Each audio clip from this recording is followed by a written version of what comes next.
and part 8 of Revelation. Now we move on to the content of the Quran.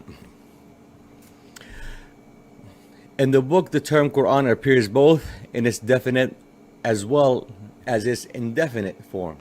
A definite form: Ramadan is the month in which was sent down the Quran. Baqara, verse 185. And we have bestowed upon you the 7 oft-repeated verses and the grand Qur'an, hijr 87. B, the indefinite: Nay, this is a glorious Qur'an, quranun majidun, inscribed in a tablet preserved. Al-Buruj, verse 21-22. If an article determines the noun, it refers to the Qur'an as well as we have defined it so far. If the noun is undetermined, however, it refers to a subcategory of a Qur'an, which means that there are several sub-Qur'ans within a larger unit called the Grand Qur'an, Al-Qur'an Al-Adhim. The Qur'an revealed in the month of Ramadan belonging to the former category, whereas the Qur'an inscribed on a tablet preserved is of the latter. Therefore, the content of the Qur'an must be subdivided into 2 classes. 1. A fixed part. This class appears in verses 1 or 2 of Surah Al-Buruj. Nay, this is a glorious Qur'an, Qur'an Majid, inscribed in the tablet preserved. In this class, we group all those universal laws that will never change or be abolished. The certainty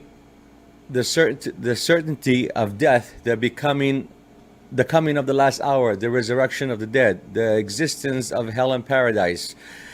These things exist or will occur independent of any human interference and are thus certainties that cannot be questioned, even if all prophets of this world want it, because none can change his word. Kahf, verse 27. These are the laws of objective reality that are inscribed in the tablet preserved, Lawhin Mahfuz. A tablet that controls all changes within the universe, holds all information, and instructs the glorious Qur'an, Al-Qur'an Al-Majid.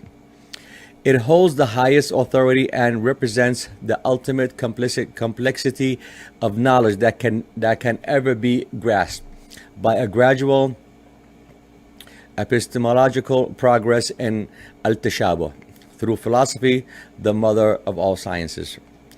2. A changeable part, referred to in verse 12 of Surah Yasin. Verily we shall give life to the dead, and we record that which they sent before and that which they leave behind. And of all things we have taken account in a clear book of evident. Imamun Mubin. Yasin 12. 2 further subcategories are mentioned in this verse. 1. Events in nature, unpredictable occurrences of floods, earthquakes, hurricanes, and such. The sudden changes of colors in trees, exceptional growth in plants, sudden changes of health in animals and humans and such. Nothing of that is prefixed. Yes, death is certain, but its arrival is not predestined. One may prolong or shorten life by one's own action.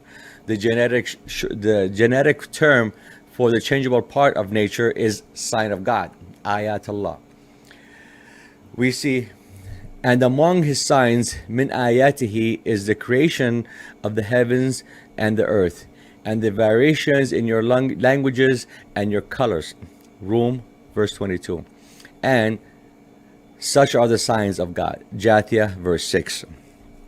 See, we have with him are the keys of the unseen, the treasures that none knows but he. He knows whatever there is on the earth and in the sea. Not a leaf does fall, but with his knowledge.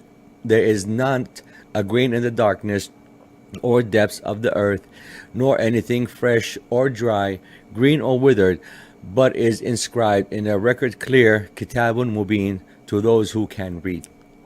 An'am 59. None of this is ever predetermined or pre-recorded before its occurrence.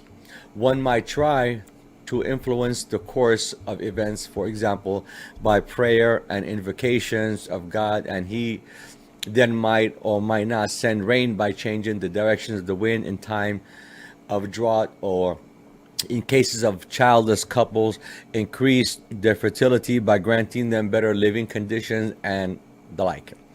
The outcome of this is always unpredictable, but we trust the words saying that nothing turns back destiny except the dua, prayer.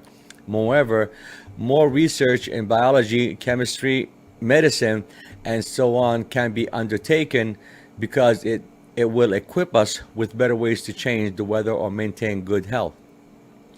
In doing so, we realize that the shadow of God's signs contained in the book manifest. And this is the true meaning of the verse: when he has decreed a plan, he but says to it, be, and it is. Al Imran 47. And be, in human affairs, these are things that can change within history. The technical term for them is stories, qasas, because the book stores such data as stories. We tell you, Prophet, the best of stories, ahsan al-qasasa, in revealing this Quran to you. Before this, you were one of those who knew nothing about them. Yusuf, verse 3. And as verse 12 of Surah Yasin points out, such historical narratives are installed in a record clear, Imamun Mubin, not in the Lawh al-Mahfuz.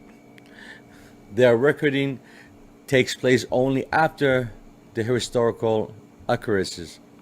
We shall certainly bring the dead back to life, and we record what they sent ahead of them as well as what they have behind. We keep an account of everything in a clear record. Imamun Mubin, Yasin 12. These stories report how during the long history of divine revelations, people have responded differently to the messages of the prophets, and how, in accordance with their degree of knowledge, they have implemented what they learned from the text. Such accounts are so valuable for later generations to hear that they are in Surah Yusuf called the best of stories, which are stored in the Imam al-Mubin but contained in the clear book, Al-Kitab al-Mubin, a term that appears in 3 separate surahs. Each story, however, forms a separate book manifest, in example, indefinite Kitab al-Mubin, covering one single event in human history or nature. The varying and ever more increasing ability of humankind to learn from these stories provides the basis for their tashabuh.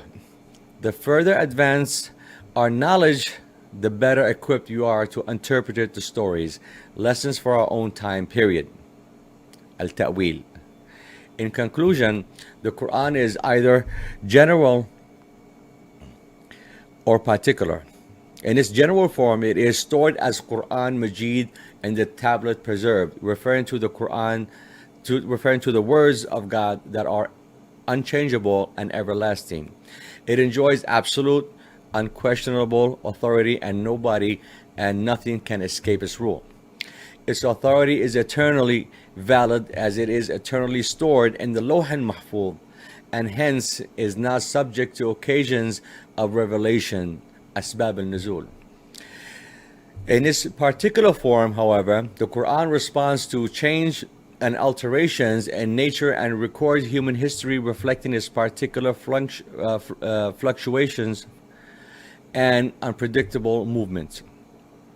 And yet the particular Quran will never undermine the authority of the general Quran.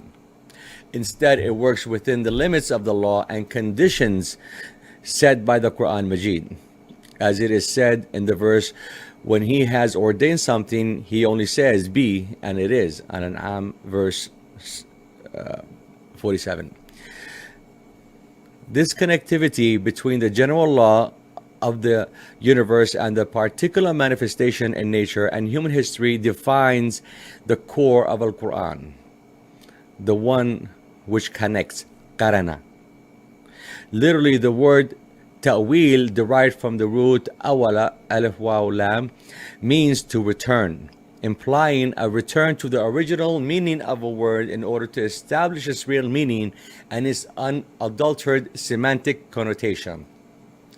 Al-Ta'wil is the search for the most adequate contemporary connotation that a Quranic word has acquired, even if the resulting indirect or secondary interpretation is different from its literal, direct, or primary interpretation.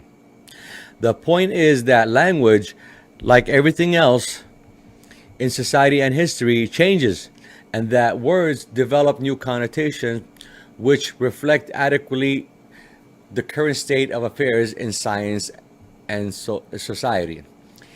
Even if the primary connotation of a word does not change, it stays fixed with the text shape. Its secondary connotation always do, the text content. And it is the task of the ta'wil to follow up on these constantly newly emerging meanings that the divine text allows. Thank you for watching part 8. Part 9 will follow. Thank you for watching.